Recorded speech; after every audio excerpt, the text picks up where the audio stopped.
Aston Villa 3, Wolves 1. It's deja vu, everyone. It's the Wolves for you. It's the same old story. I'm angry, man. I'm angry. So I'm going to really try and calm myself down for this video because every Wolves fan knew this was coming at half time. Knew it was coming. Gary O'Neill, my friend, you cannot react to other managers making tactical changes, particularly at half time. It happened against Chelsea. It happened against Newcastle. It's now happened today against Aston Villa.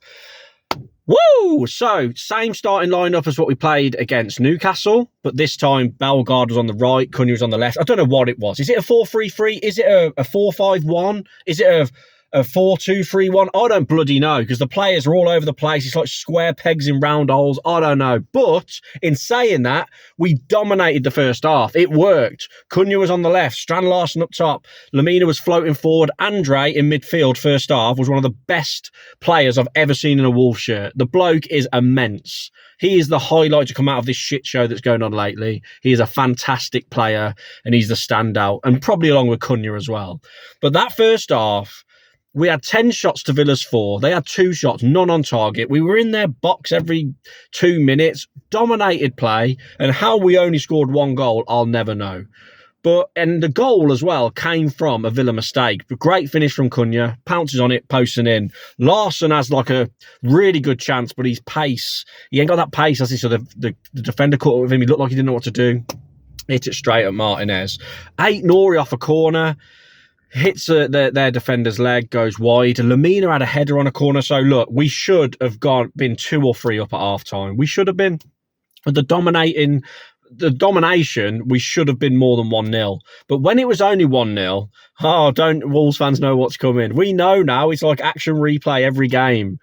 We make no changes, which is a given. The opposition make a few changes, like they brought Bailey on, they ended up bringing Barkley on, Duran come on eventually, but they made tactical changes. Unai Emery's a great manager, he knows what to do. Eddie Howe made 3 changes for Newcastle.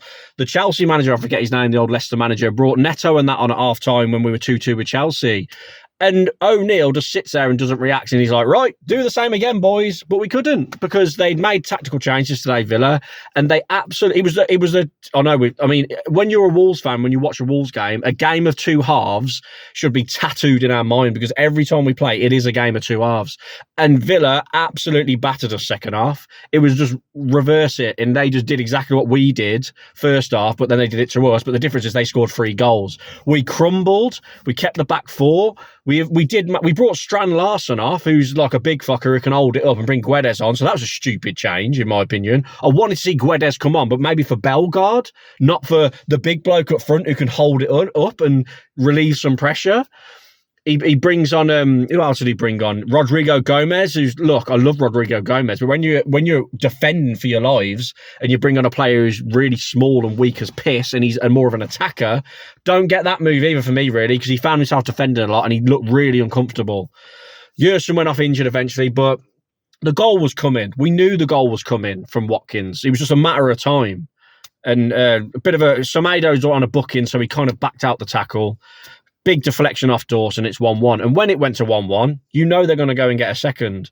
Konsa gets it on about the 88th minute. And because there's so much stoppage time, 13 minutes added on, they ended up getting a third as well. And second half, apart from towards the end when the game was over, a bit like against Brighton in the week, we had a few chances. But apart from that, we were shocking. And there's only one person to blame here. I'm Gary O'Neill's biggest fan. I'm not saying he should be sacked, but I'm saying he needs to look at this team and try and change it. On the Wolves 77 Club podcast this week, we discussed a lot about going back to a back 5 and being solid.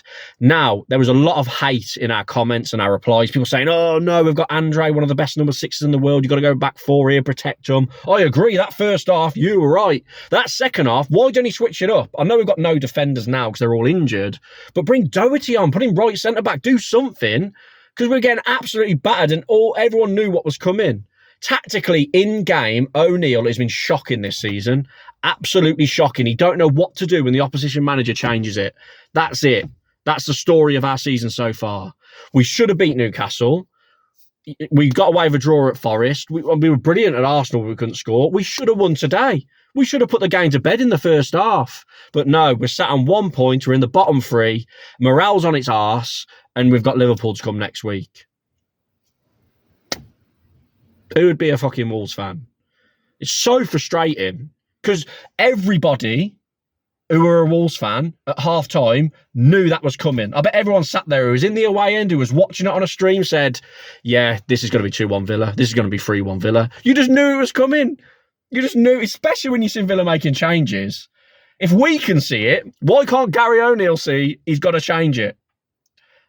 Instead of think, hold on, let's just do that again. It don't happen. The opposition always have their spell. But bloody hell, they didn't just have their spell. They had the domination of that second half. Look, Villa are good. Villa are great. But they've shown their vulnerabilities. Everton went 2-0 up against them. I'm just gutted because we should have won that today. But our managers let us down, in my opinion. That's my rant over. I'm going to watch the boxing now. Anthony Joshua and Dubois smashed 10 sites of shot out of each other to cheer me up. But we're going to lose against Liverpool next week. I've got no positives to say. Long, hard season ahead. Try and think about it, O'Neill. Tactically, you've got to start changing it in-game. And for all you twats that were slagging me off saying, what's this dickhead doing? Stop podcasting because you're suggesting a back five. You lot just play Football Manager in your bloody pants and eat popcorn in your basement. I don't know what that was. But yeah, fuck the lot of you. Anyway, please like, subscribe if you're new. Or don't. I don't care anymore. I don't really feel like doing videos. I'm so pissed off. And I hope you have a nice weekend because I'm not going to after that crap.